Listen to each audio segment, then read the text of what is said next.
She was the girl who once dreamed on rooftops, wrote poetry in the margins of textbooks, and swore she'd change the world.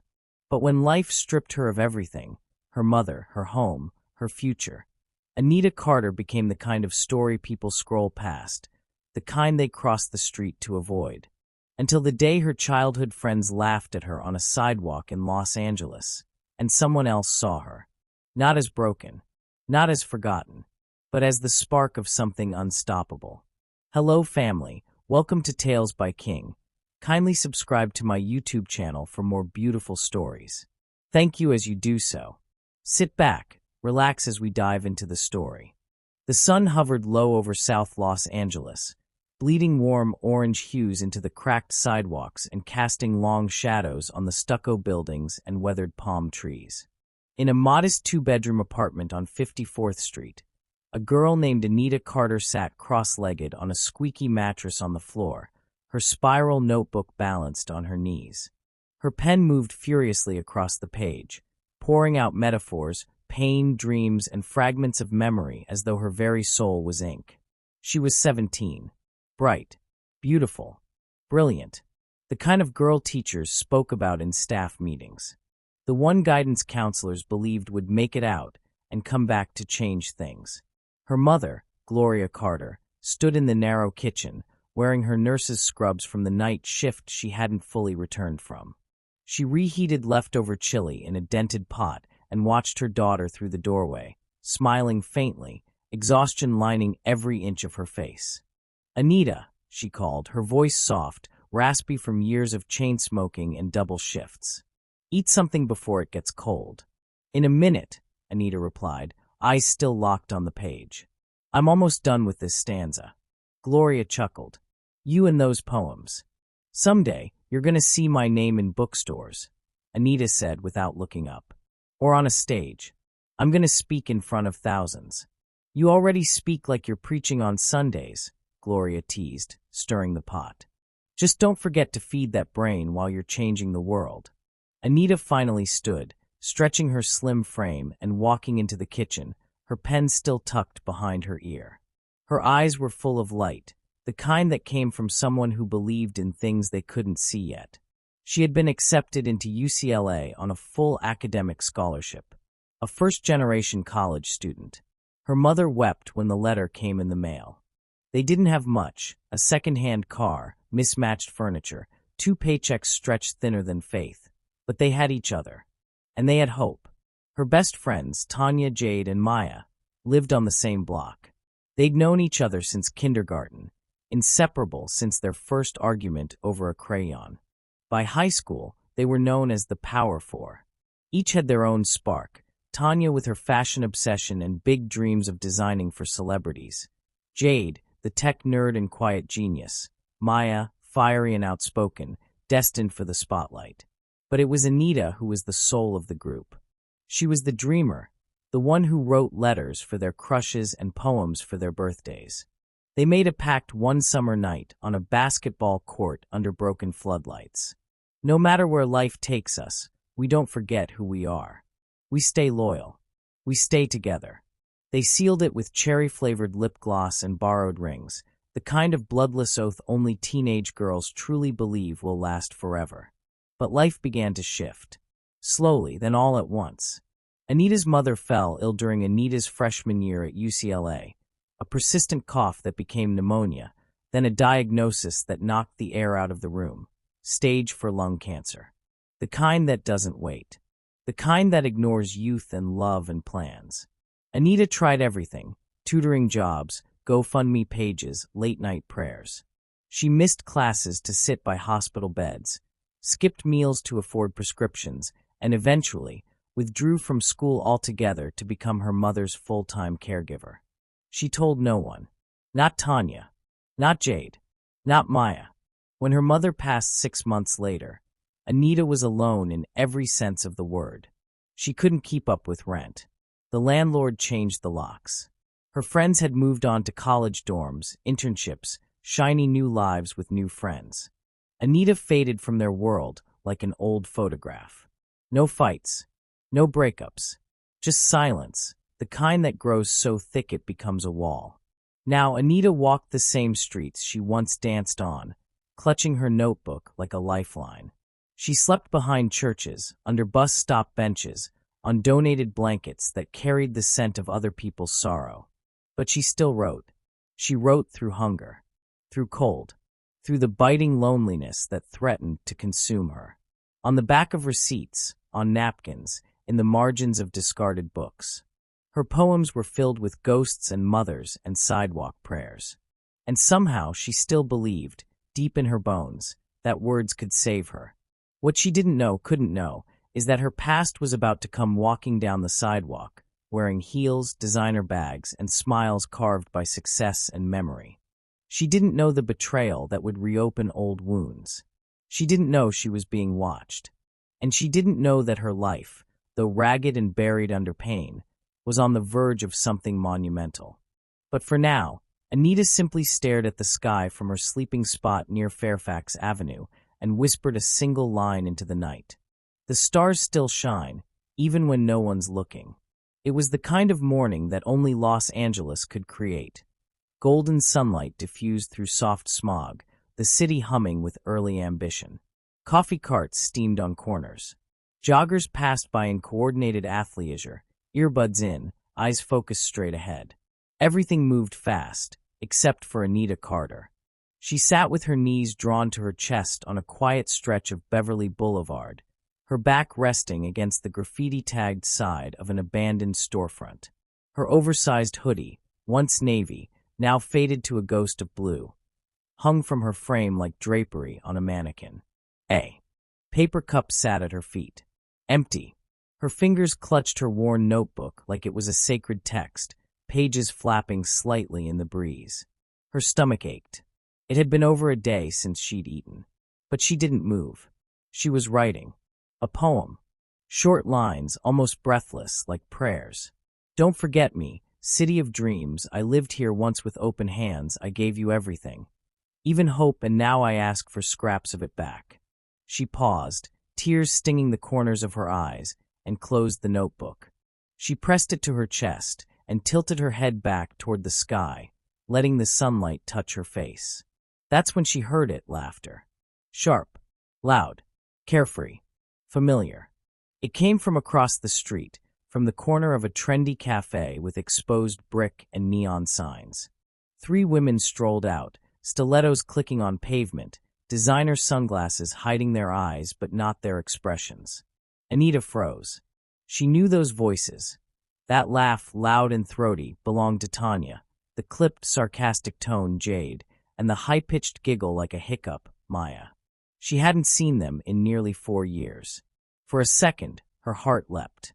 The sight of them triggered something primal, a flash of teenage sleepovers and shared playlists and whispered secrets under blankets. She almost stood, almost called out, until they looked her way. They didn't just glance.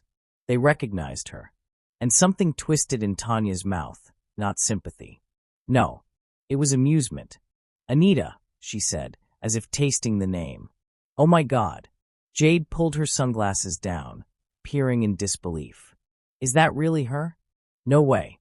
Maya let out a little squeal. Yo, it is. What the hell happened to her? They crossed the street slowly, like they were approaching a street performer or an animal behind glass. Anita rose to her feet, instinctively brushing crumbs from her clothes, embarrassed, caught. Not because she did anything wrong, but because she had survived where others had moved on. You remember me? Anita's voice cracked from disuse, and she immediately regretted speaking. Tanya tilted her head. Girl, what happened? You were the one going to change the world. Remember that? Ukla. Speeches. Now you out here looking like a rejected extra from The Walking Dead. Jade laughed, short, cruel. Guess the scholarship ran out. Maya, already holding up her phone, angled it discreetly. Smile, Anita. Let the world see what potential looks like. Anita backed away, her eyes wide, humiliated. Why are you doing this? Because this is wild, Maya said, clicking a photo. This is content.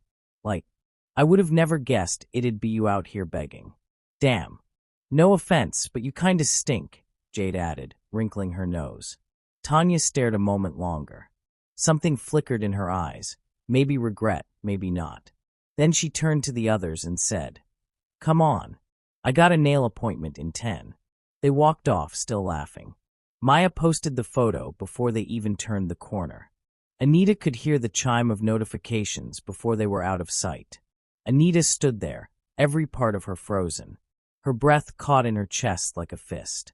Her cheeks burned, not just from shame, but from betrayal that stung worse than hunger ever had. They had seen her, and then chosen cruelty. Her legs gave out and she sank to the ground, arms wrapped around her knees, the paper cup knocked over and rolling into the gutter. She didn't cry right away.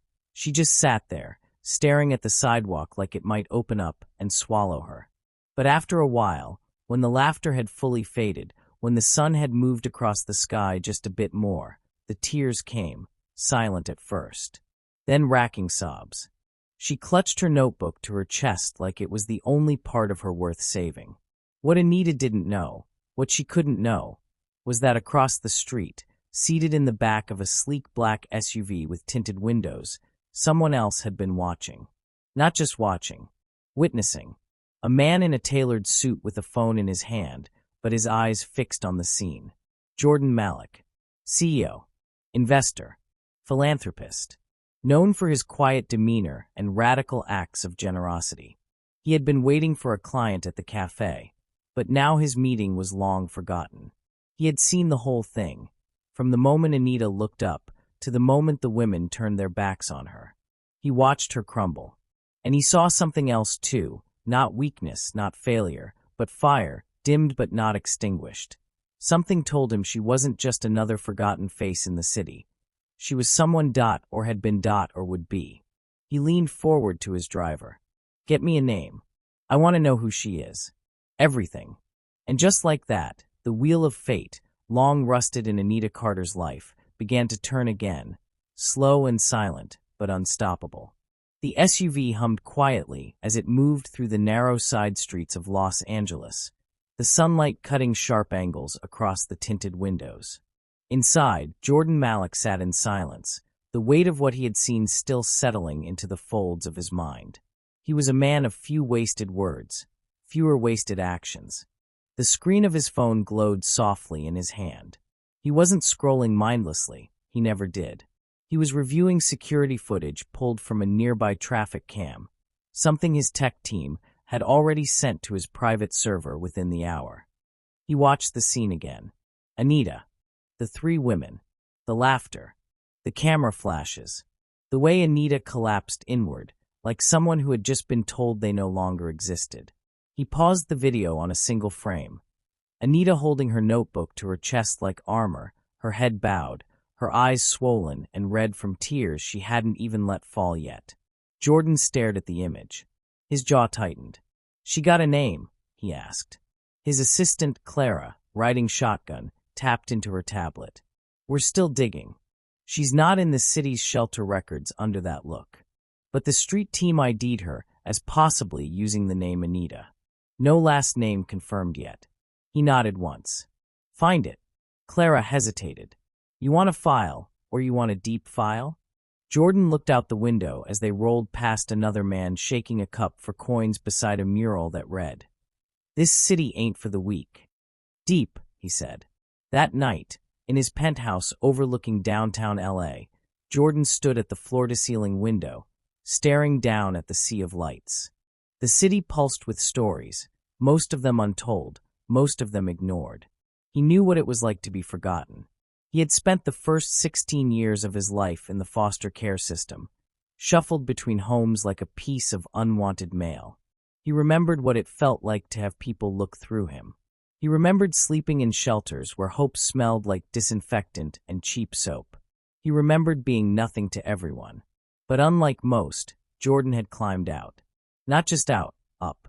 At 37, he had built Malik & Company, a global media tech empire known for building platforms that amplified unheard voices, marginalized creators, street musicians, undocumented filmmakers.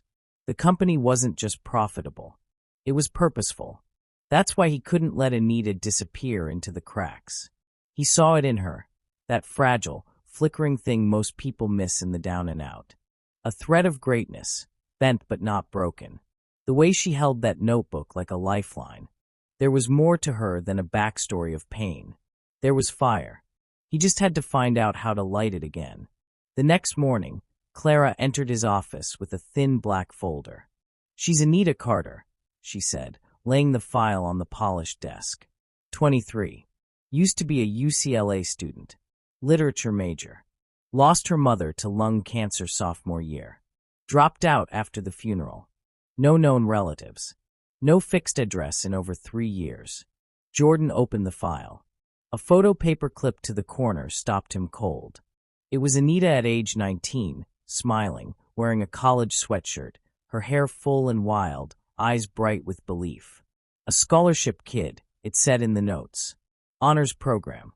A published poem in the UCLA journal titled Daughter of Smoke and Stars.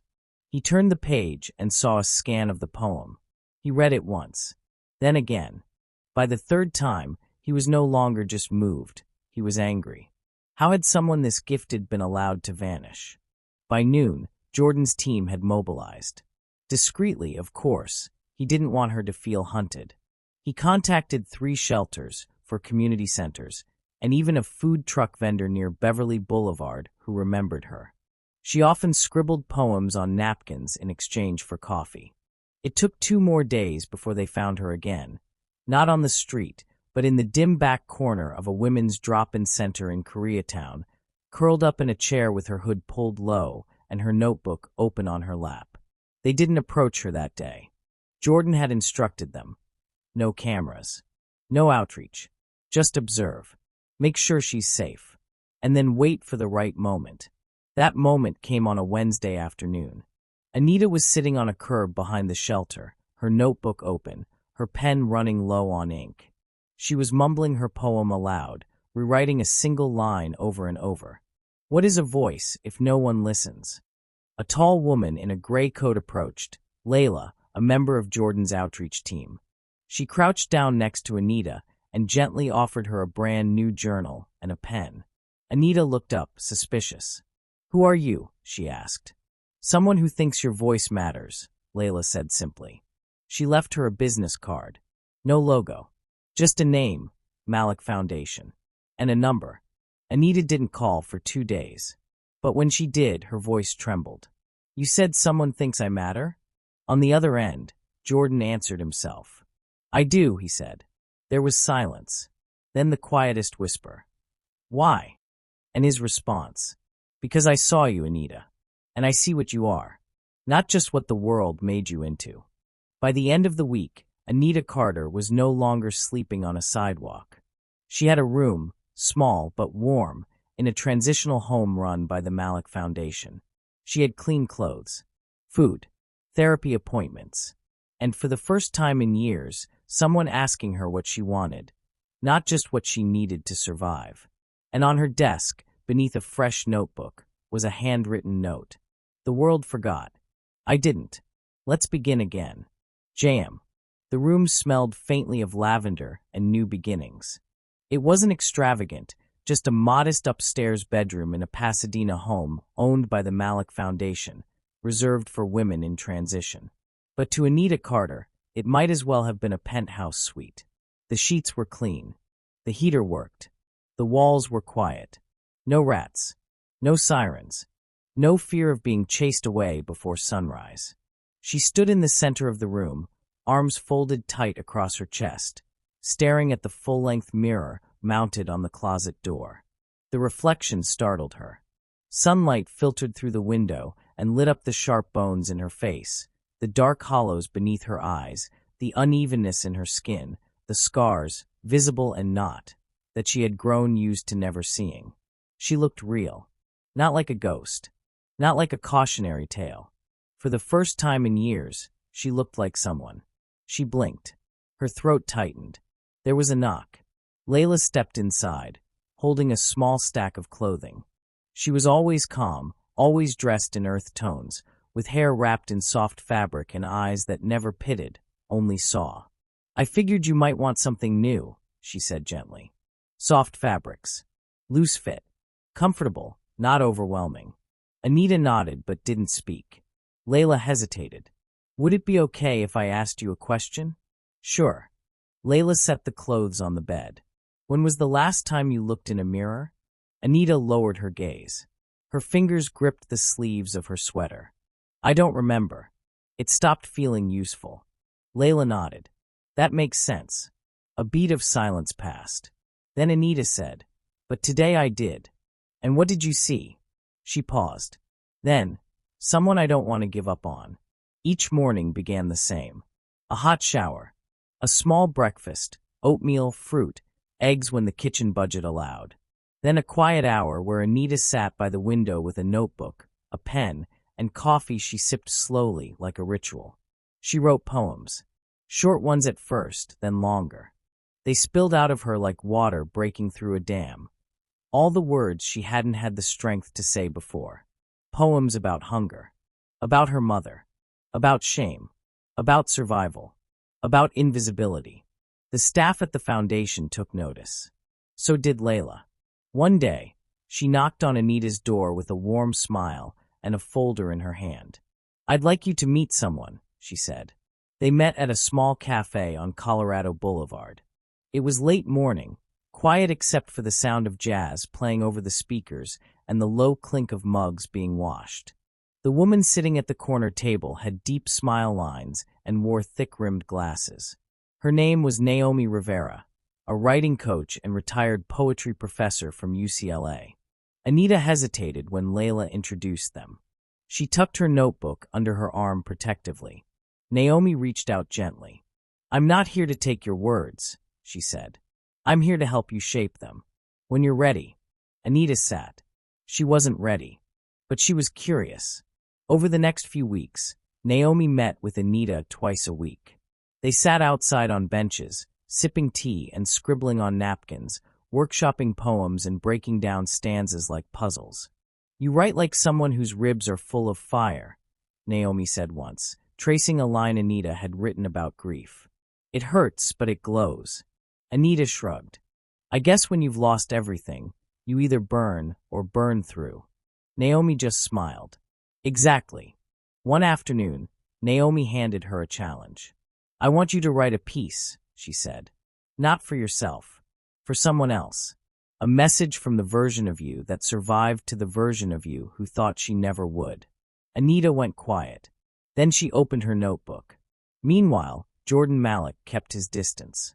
He received weekly reports from Layla. No pressure. No demands. Only support. He didn't want to rush her story.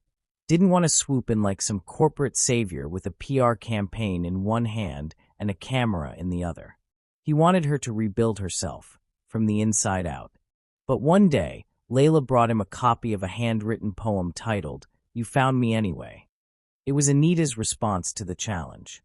Naomi had printed it from Anita's notebook with permission. Jordan read the first line and stopped breathing. I was buried under headlines that never made the news, fed scraps of silence like it was kindness, named shame like it was a second skin, but you found me anyway. He read it 3 times. Then he whispered, she's ready. Later that week, Anita was invited to the Foundation's recording studio. She stood in front of a camera for the first time in years, her voice low, her hands trembling slightly. But when she began to speak, the tremble faded. She read her poems aloud, not as a victim, but as a survivor, a witness, a storyteller. Her voice didn't shake. It cut. The video was posted anonymously to the Malik Foundation's channel. No name, no context, just a caption. Voices like hers exist. We just stopped listening. In 24 hours, it had 1 million views. In 72 hours, it reached 5 million. People commented from all over the world, teachers, artists, other survivors. They didn't just praise her words. They thanked her for telling their stories, for putting pain into poetry, for reminding them that even the forgotten still have something worth hearing. The foundation approached Anita carefully about becoming the face of a new campaign. Streets to Strength, a multimedia project featuring real stories of resilience and redemption from formerly homeless individuals. Anita didn't say yes immediately. She thought about it for days. Then one morning, she stood in front of the mirror again, dressed in jeans and a soft maroon sweater that Layla had picked out.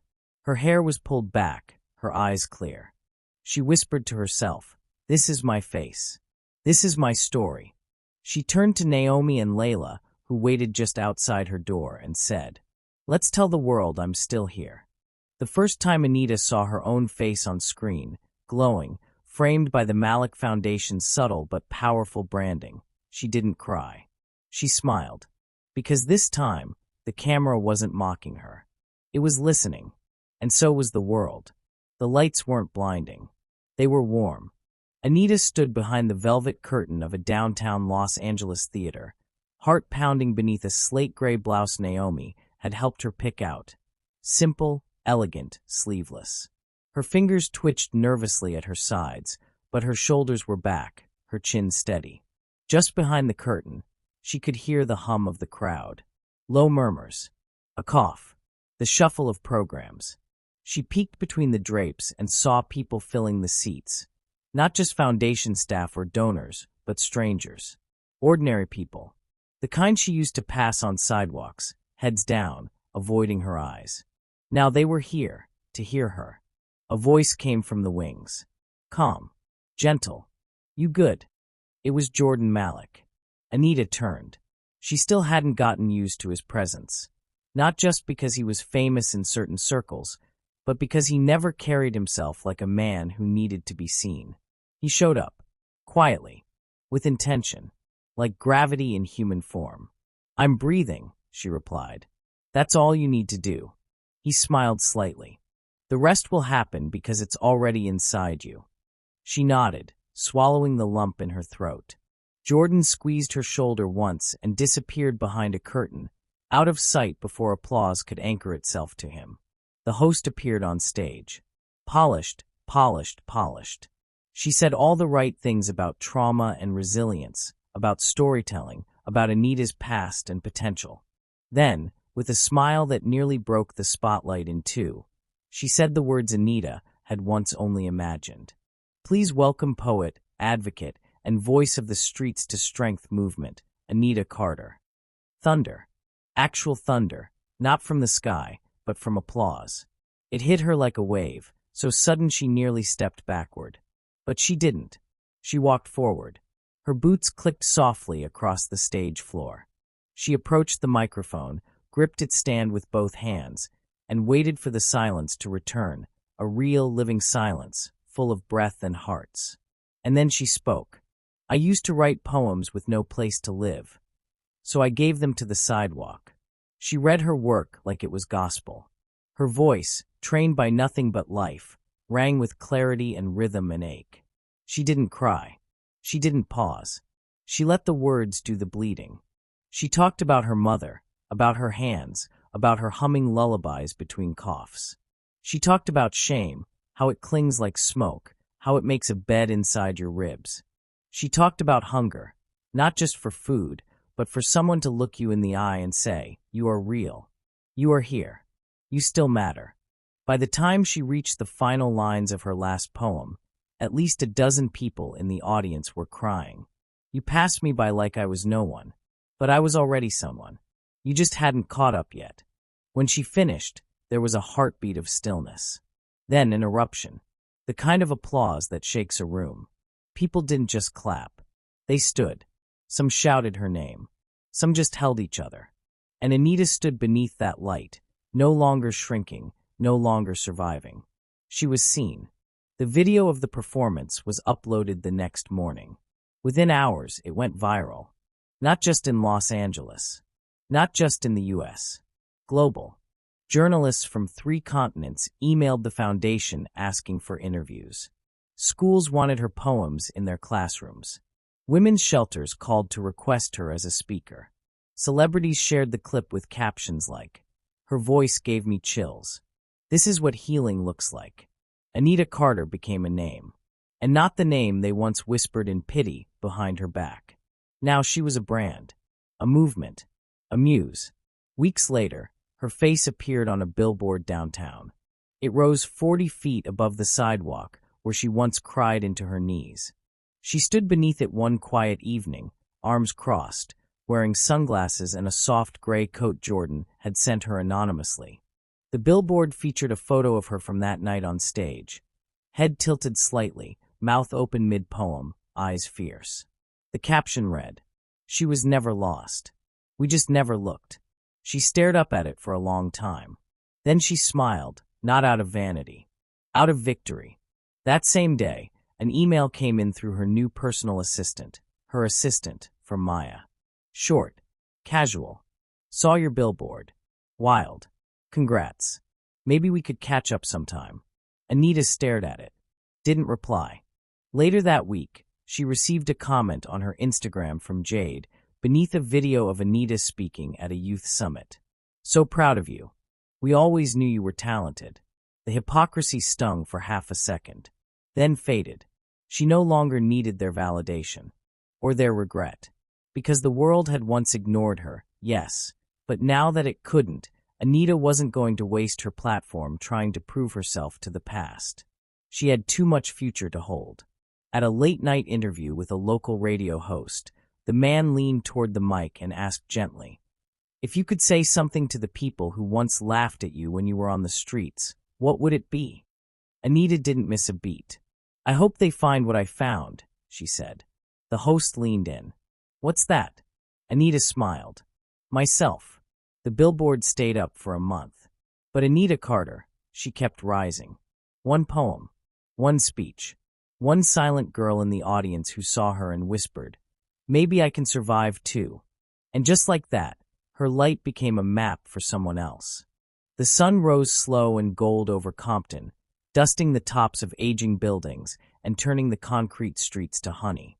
It was the kind of morning Anita Carter used to write about, back when she lived inside metaphors and rain-soaked hope. Now she was walking into one of her own poems, one written not on paper, but in brick, glass, and possibility. A crowd had already gathered by the time she arrived. Kids from the neighborhood, city officials, local news vans, teachers, survivors, mothers, poets, and artists, and a long row of folding chairs filled with people who had once believed they were invisible. They weren't. Not anymore. Not on this day. Not with Anita's name on the banner above the building. The rising center, bold letters carved into metal and lit from behind in soft white. A community arts center unlike any in the area. Open space. Music rooms. Writing studios. A healing garden on the rooftop. A resource wall covered in QR codes offering therapy, scholarships, meals, mentors. A place for anyone who had been silenced, overlooked, or pushed to the edge, to create, to heal, and to rise. Just like she had. Anita stood beside the ribbon stretched across the double doors, her hands resting lightly on a pair of silver scissors. Her heart was full, her lips still trembling with the weight of what she'd written the night before, a dedication poem, one she planned to read aloud before the ribbon fell. But first, she looked out into the crowd. Near the front row was a woman with a cane and a sunflower tattoo on her neck. Anita knew her from a shelter she'd stayed in years ago. They used to share crackers and poetry lines written on receipts. Next to her, a boy in a wheelchair with headphones and a spiral notebook balanced on his lap. She recognized the name tag from her last workshop. Julian, 12 years old, his poems darker than his smile suggested. She saw them all. And then, surprisingly, she saw them. Tanya, Jade, Maya. They stood toward the back, sunglasses on despite the overcast sky, dressed a little too sharply for a neighborhood event. Anita didn't feel anger. Not anymore. Just observation. They looked older. And smaller. As if success hadn't quite given them what they thought it would. Tanya had her phone out. Maybe to record. Maybe just to remind people she was there. Jade kept looking down at her shoes. Maya looked directly at Anita with a stiff smile that didn't quite reach her eyes. Anita didn't look away. She didn't wave. She didn't turn. She simply acknowledged and moved forward. Layla stepped up to the mic first, her voice strong, carrying over the speakers. "Today is not just a building," she said. "It's a resurrection." Then came Jordan.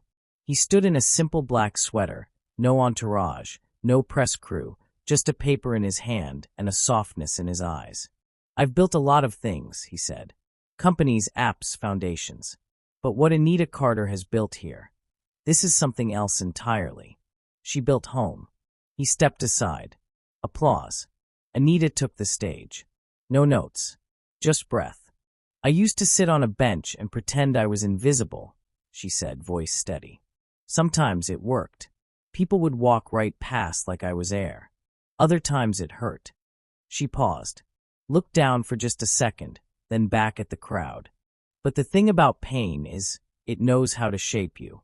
It carves room inside your chest for power, if you let it. This place, this building, is proof that power can come from anywhere. Even the sidewalk. She held up her old notebook, battered, taped at the spine, covered in years of grime and grace. This, she said, is where it all came from. Every poem, every page, every time I told myself to write instead of break. She walked slowly to the front of the ribbon. The scissors gleamed in her hand. But this is no longer just my story, she said. It's yours. It's hers. His. Theirs. This space belongs to the voices that were once lost and are now loud. She looked at the children seated in front, all wide-eyed and leaning forward. To the girl hiding in the bathroom at school because the world feels too heavy. To the boy who thinks he's too broken to become anything. To the woman sleeping in her car with her last manuscript under her seat. I see you. This place was built for you. She turned, sliced the ribbon clean through. A roar went up. People clapped, cried, chanted her name. Anita. Anita. Anita. And somewhere in the distance, a building that once stood abandoned now breathed again, its halls waiting to be filled with song, slam poetry, piano chords, laughter, healing. Later that afternoon, Anita walked the rooftop garden alone. The city stretched out around her, dirty, dazzling, alive. She pulled her phone from her coat and saw a message from Maya. I know I don't deserve it, but I'm sorry. I really am. We were awful. I see that now. Another from Jade. You were always the real one. We were just too fake to admit it. Congrats on everything, Anita. Really. And one from Tanya. If you ever want to talk, I'd listen. I promise. Anita read them all. Then she clicked archive on each one. Not out of bitterness. Out of clarity. They were no longer part of the story she was writing now. She sat down on the garden bench, opened a new notebook, this one clean, bound in red leather, a gift from Naomi, and began a new poem. The girl you ignored built a city out of silence. She learned to speak louder than your laughter. She rose. Not to shame you, but to show others how it's done. Somewhere below, a young girl walked through the doors of the rising center, clutching her own notebook tight, eyes wide with the kind of hope Anita remembered well. And above, on the rooftop, a woman who once had nothing now had something stronger than fame, more permanent than revenge. She had legacy, and it was just beginning. That brings us to the end of this video. I hope you find this story worth watching. If you do, kindly subscribe to my YouTube channel for more beautiful stories, like, comment, and share this video to your friends and loved ones. Your support and engagement encourage me to post more videos. Thanks for watching.